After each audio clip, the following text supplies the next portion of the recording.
From the Cronkite studios in downtown Phoenix, this is Cronkite News. There have been several road rage incidents in the valley within the last few weeks. Police are now cautioning the public on how to deal with the road rage situation. More than 300 events across the country were held yesterday to make it clear protesters want the entire Mueller report made public.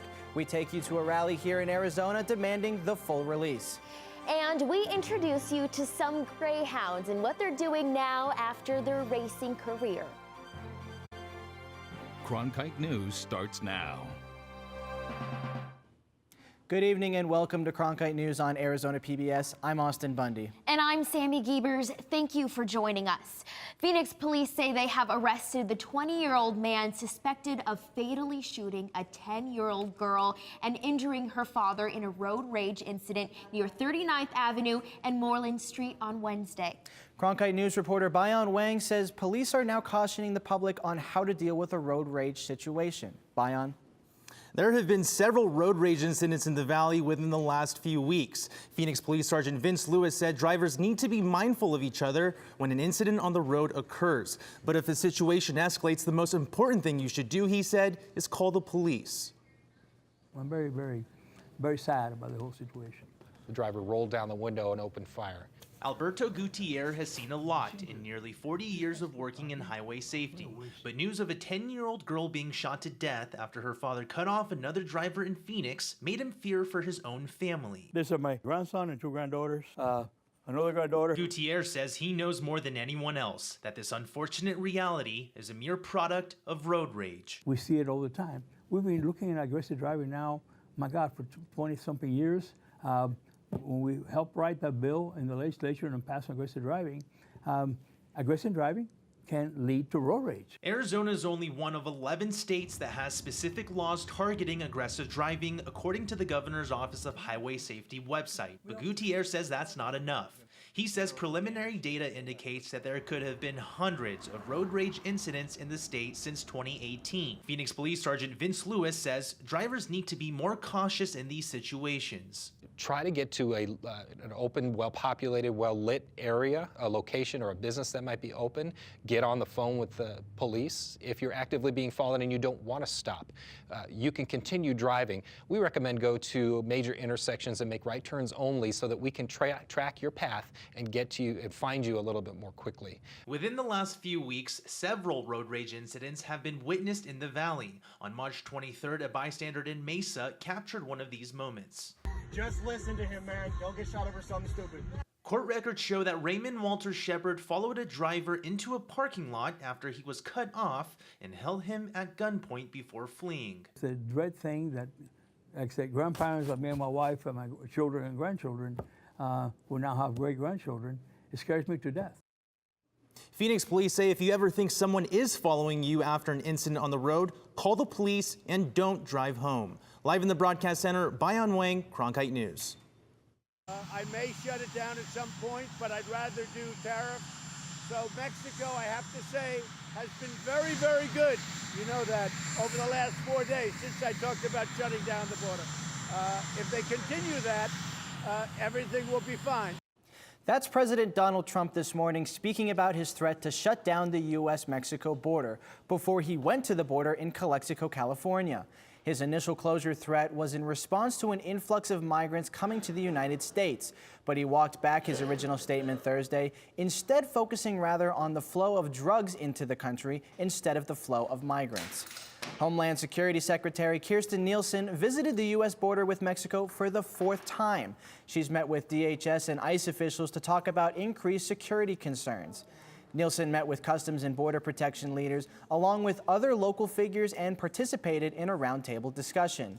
Nielsen reportedly discussed efforts to bring federal government resources to the region. She also delivered remarks in which she called on Congress to change.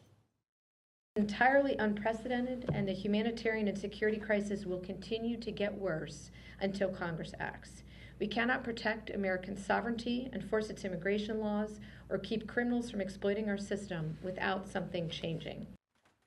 Across the country, people gathered calling for the full Mueller report to be made public.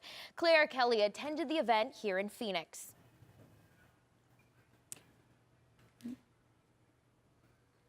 There was a big crowd at the Capitol last night, some calling for the report to be made public and others there to show support for President Trump. Is that okay?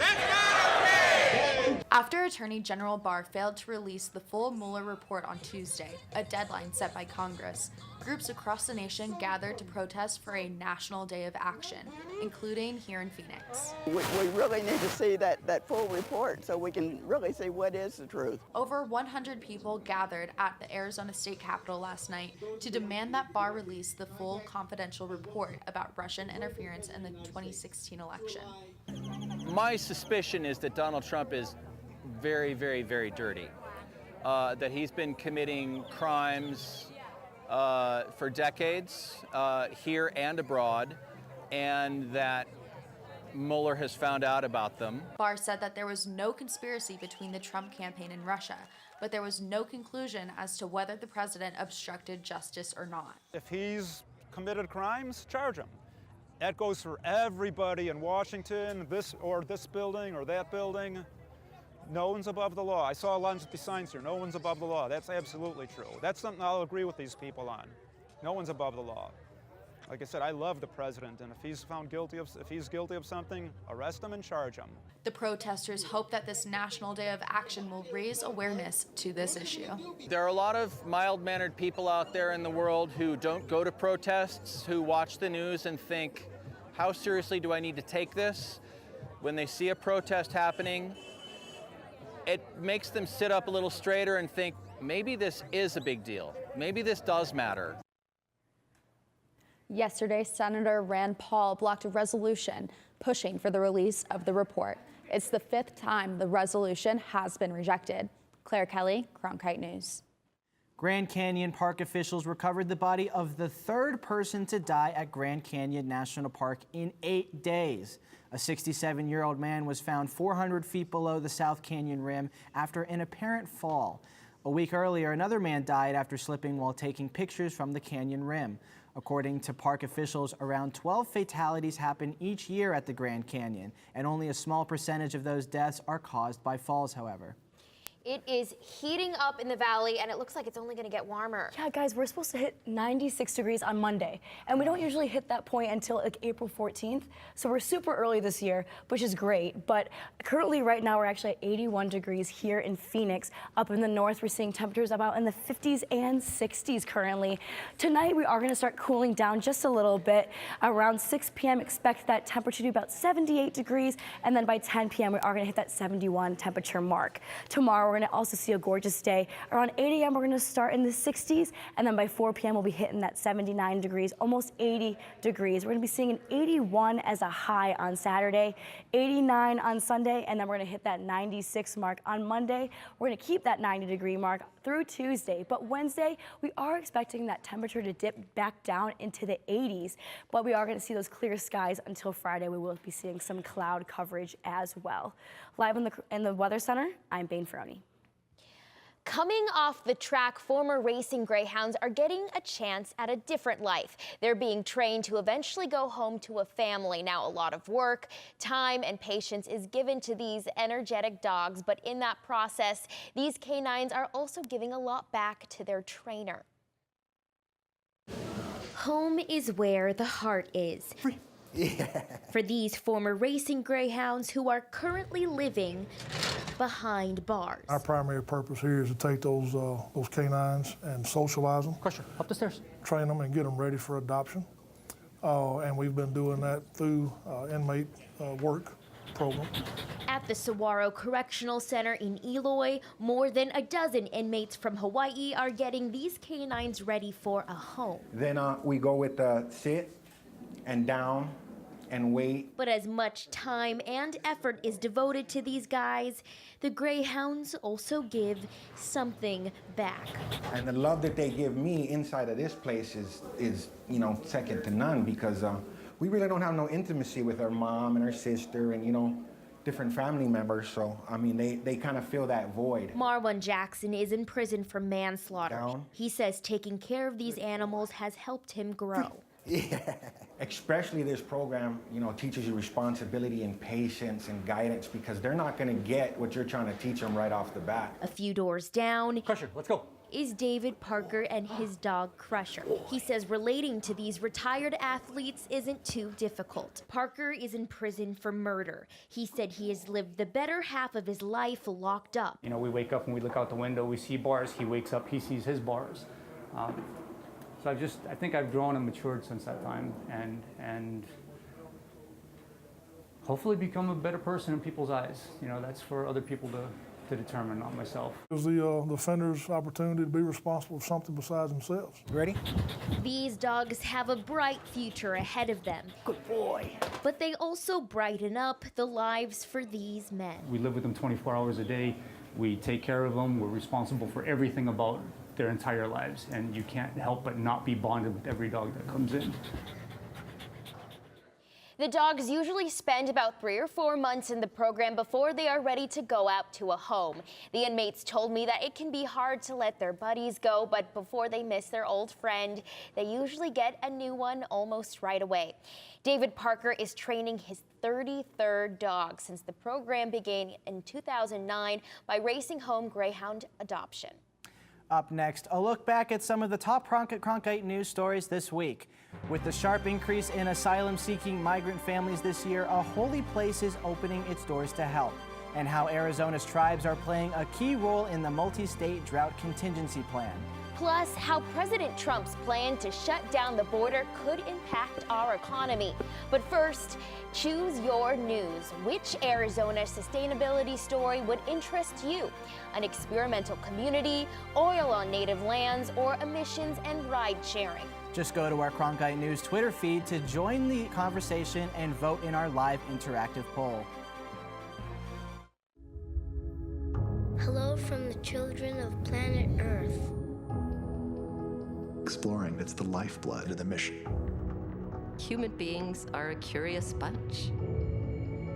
What are we going to see when we get really close? Wow. Just because an idea is crazy, it's not necessarily wrong. We were on our way.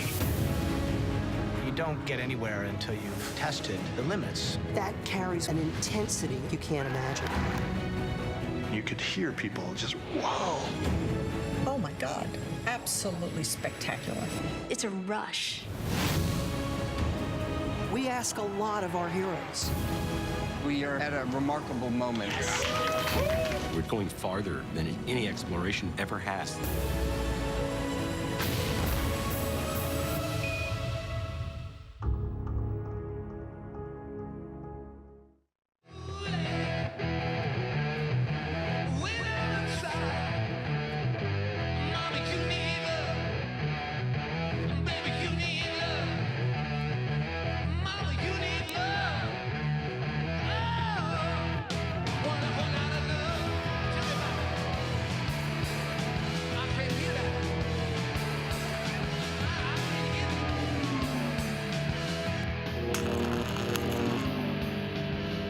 President Donald Trump has threatened to shut down the U.S.-Mexican border if Mexico doesn't immediately stop the flow of undocumented immigration. If the president were to close down the southern border, it would likely have major implications for Arizona. Cronkite News reporter John Cardinelli spoke with several local experts who break down the potential impact. John? The impact of a border shutdown would be felt across the board, affecting our state's political, social, and economic ties with Mexico. Massive caravans walking right through Mexico. So Mexico's tough. They can stop them, but they chose not to. Now they're going to stop them. And if they don't stop them, we're closing the border. President Trump has made it clear he's considering closing the southern U.S. border as a way to deal with what his administration calls a crisis surrounding the increased number of migrant families seeking asylum. The possibility of a border shutdown has local experts, like ASU professor Alexander Avina, studying what that could really look like. Borders also, the way it's set up, can also facilitate certain modes of transactions or interactions, right? Mostly limited to these trans-border cities, right? So if Trump was to cut off this interaction, it's going to hurt everyday people on a political, economic, and social level. And on a financial level as well. Millions of dollars would be at stake if the border is closed. It's an idea Governor Doug Ducey is not keen on. Well, of course I don't want to see the border close. I mean, I've said 1,000 times or more, Mexico is our #1 trading partner ×4. So I want to see us continue to be able to trade, but the border does need attention. There is a crisis at the border. It's a humanitarian crisis, and Congress needs to act on this. Presuming that it's a long shutdown, this is a very big deal for Arizona. Mexico is Arizona's largest trading partner by like a factor of 4. It's not close. It's $15 billion of trade. It's everything from auto parts to agricultural produce. Aside from the financial impact, Avina says closing down the border with Mexico could have serious consequences on the relationship with our neighbor to the south. Socially and politically, this sends a terrible message to Mexico. Right? The U.S. needs to have a cordial working relationship with the Mexican government. And actually, the current Mexican government, even though it presents itself as being more progressive or leftist, they have been really patient with the Trump administration. They have tried to not engage in the name calling and the fighting because they recognize that this is a really important relationship that they cannot afford to turn into a negative one. A border shutdown would effectively close all the ports of entry, not allowing anyone to cross by car, bus, or on foot heading north or south. This, of course, wouldn't include the expansive areas in between cross points, potentially rerouting the flow of migrants towards much more treacherous terrains. In the broadcast center, John Cardinelli, Cronkite News.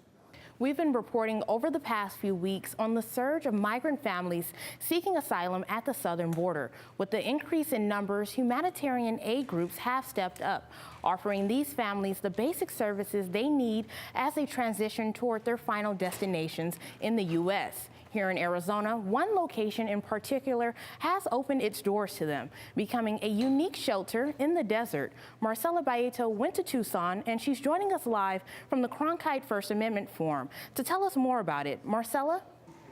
Casa Alitas has been providing care to migrant mothers and children for years now. But with this influx of migrants crossing into the United States, primarily being families, they decided to convert this iconic monastery into a temporary home for thousands of migrants. These are raw human beings with emotions and hearts and brains that are coming here. Those people Carrasco Ortiz is talking about are the hundreds of migrants Casa Alitas is currently housing at the old Benedictine monastery in Tucson. Once a holy place, now turned into a shelter for about 210 migrants made up of mothers, fathers, and children, all seeking asylum from their home countries. For migrants who arrive here at Casa Alitas every single day, they're expected to stay here for 1 to 3 days until their travel arrangements are planned. Those travel plans are coordinated by the help of volunteers like Victoria Ortiz. The first thing is to call a family member. Then we wait until that family member has bought either a bus ticket or a plane ticket for them. After that, migrants are put through a medical screening. They receive food and are able to get a clean set of clothes before they begin traveling to reunite with family members already in the U.S.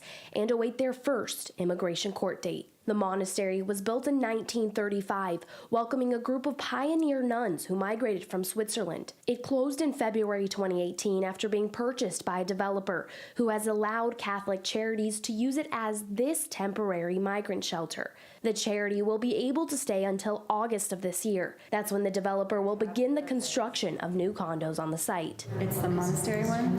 But for now, Rodriguez says she hopes people realize that what these migrants are doing by coming to the United States is not illegal. They're not undocumented. These are folks that are in process. So I think one of the most frustrating comments I hear is people say, why can't they just do it the right way? And this is literally the right way. Like, you present and you are making your request for asylum or refuge, and you're given a court date. While they wait for that court date, this monastery is for many of these families the first place they've felt safe in a long time. When you're sitting with someone in front of you who is afraid and fleeing and clearly just wants a safe place to land with their kid, I don't think there's any other thing to do but to help them.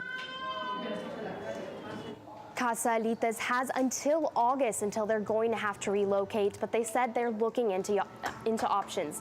Live in the First Amendment Forum, Marcela Baeto, Cronkite News. Arizona U.S. Senator Martha McSally and Congressman Raul Grijalva introduced legislation this week on a plan to take less water from dwindling reservoirs on the Colorado River. 7 states, including Arizona, have already agreed to the Drought Contingency Plan, also known as DCP, after months of negotiations between local, federal, and tribal leaders. Cronkite News reporter Lillian Donahue joins us. And Lillian, can you tell us about the key role that tribes have played? Yeah, Eliav, tribes in Arizona have really had a huge impact in this DCP and have had a great seat at this negotiation table. Tribal leaders for indigenous nations around the state said that these nations could make or break the multi-state drought plan for community members that rely on the land every day. This plan marks a turning point for their tribes to have a say in their major water decisions. This barley field on the Gila River Indian community is sprouting. There it is. And it holds a sentimental history. This piece of land right here is my mother's 10-acre piece where we first started farming when I was 4 years old. For more than 40 years, Ramona and Terry Button have been farming traditional native foods like the tepary bean, which thrives in heat and was used by indigenous people for centuries. And we're experts at dealing with drought. This is 13 acres of white Sonora wheat. However, Ramona farms well over 4,000 acres here on the Gila River Indian community. It takes 20,000 acre-feet of water every year to make this dream a reality. And that water comes from all over, locally from the San Carlos Irrigation Project to ground wells to the Colorado River hundreds of miles away. Commingle all these water resources to keep this agricultural industry thriving here. But experts say water in the Colorado River could drop to critically low levels after nearly 2 decades of drought in Arizona.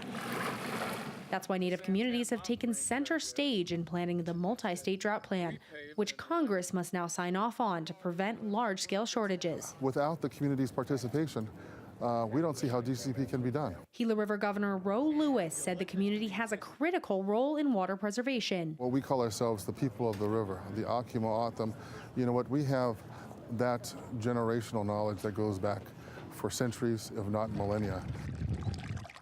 But life-giving streams and tributaries almost ran dry for decades after settlers moved west, diverting the water during the 19th century. We're trying to get it back to where it once was. The Gila River Indian community regained their water rights in a 2004 settlement. It's something Ramona has waited her whole life to see. When I was 10 years old, I attended meetings with my parents saying that they're going to bring canals. Now we see it happen, and that was back in the 50s. 10 tribes, excluding Gila River, have rights to more than 2.8 million acre-feet of water yearly from the Colorado River.